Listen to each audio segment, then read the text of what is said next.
Bonjour, nous sommes le mardi 1er octobre 2024 et le sujet est le périphérique à 50 km/h qui finalement a lieu, puisque c'était il y a quelques semaines, l'information venait de tomber que le périphérique tomberait à 50 km/h en termes de circulation, au lieu de 70. Et bien avant cela, c'était 90 à un moment.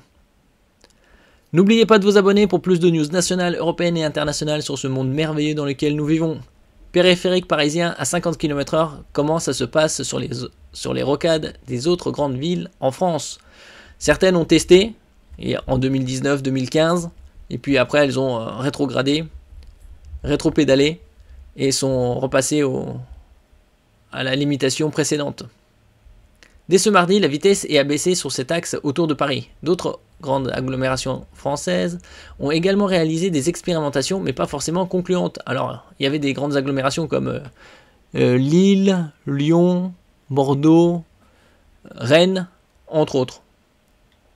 70 km/h, puis 50 km/h, la ville de Paris a publié lundi 30 septembre, dans la soirée, son arrêté abaissant la vitesse maximale autorisée sur le boulevard périphérique à 50 km/h, à l'exception de la portion entre la porte de Saint-Cloud et la porte d'Issy, ainsi que sur les bretelles d'entrée et de sortie. Bon, bien évidemment, il y a des exceptions comme les ambulances, elles peuvent rouler bien plus vite. La mairie avait annoncé vendredi dernier que ce changement prendrait effet à partir de mardi 1er octobre, en s'appliquant progressivement jusqu'à être généralisé à toute la ceinture le 10 octobre. Cette limitation de vitesse n'est pas applicable aux conducteurs des véhicules d'intérêt général prioritaire et aux conducteurs des véhicules d'intérêt général bénéficiant de facilités de passage, précise la ville de Paris dans son arrêté. De 90 à 70, puis de nouveau 90. La mairie explique que le passage à 50 km/h permettra un abaissement de la distance d'arrêt, ce qui est tout à fait logique, et une augmentation du champ de vision, qui réduisent les risques d'accidents corporels graves, notamment en cas de changement de fil ou de freinage brusque. Ce changement répond donc à une exigence de sécurité routière et de prévention des risques d'accidents corporels graves, notamment pour les conducteurs de deux roues motorisés particulièrement exposés à ces risques, selon l'arrêté.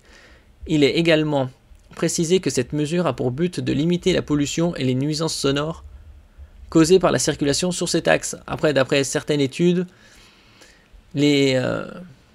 la nuisance sonore, c'est positif, c'est bien réduit. En ce qui concerne la pollution, c'est pas le cas. Parce que moins on roule vite, plus ça pollue. Paris n'est toutefois pas la seule municipalité en France à modifier la vitesse de son périphérique, loin s'en faut. À Lille, par exemple, en février 2019, la ville avait expérimenté tout le boulevard périphérique à 70 km/h au lieu de 90, pour finalement ne pérenniser ces 20 km/h en moins que sur certaines portions. Idem pour Rennes, cette fois en 2015, donc bien avant. La capitale bretonne tente l'expérience des 70 km/h durant une année sur sa rocade, avant de revenir à 90 km/h. A l'époque, l'étude d'impact montre que la pollution n'a pas baissé, mais plutôt qu'au contraire, elle s'est même légèrement dégradée en baissant la vitesse. Donc finalement, entre guillemets, rouler vite, ça pollue moins. Surtout que le parc de véhicules thermiques est majoritairement diesel. Ailleurs, à Lyon, on roule depuis 2019 à 70 km/h sur le périphérique au lieu de 90. Et à Toulouse, où les automobilistes roulent à 90 sur la rocade, il n'est pas question de changer ou d'abaisser la vitesse, martelait encore le maire de la Ville Rose récemment, idem sur la rocade bordelaise. Le périphérique parisien est donc pour l'instant le seul de France à avoir abaissé autant sa vitesse, malgré les oppositions du préfet ou du gouvernement. On verra combien de temps ça va durer. 3 mois, 6 mois, 1 an, et après ils vont peut-être rétro-pédaler et remettre le périph' à 70. Nous verrons.